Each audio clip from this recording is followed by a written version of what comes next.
मी कुठल्या पार्टीचा नाही, कुठल्या पक्षाचा नाही.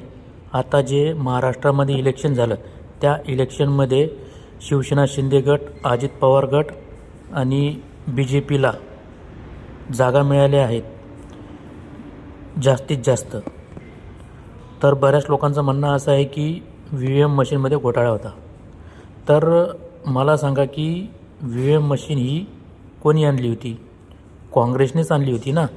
तर मग ज्यावेळेस त्या व्ही एम मशीनच्या भरोश्यावर काँग्रेस सत्तेवर आली, मग तेव्हा त्याच्यामध्ये घोटाळा नव्हता का? हे विनाकारण. आता कसं आहे की त्यांनी लाडकी बहीण ही योजना आणली, त्याच्यामुळं त्यांना बहुमत मिळालं.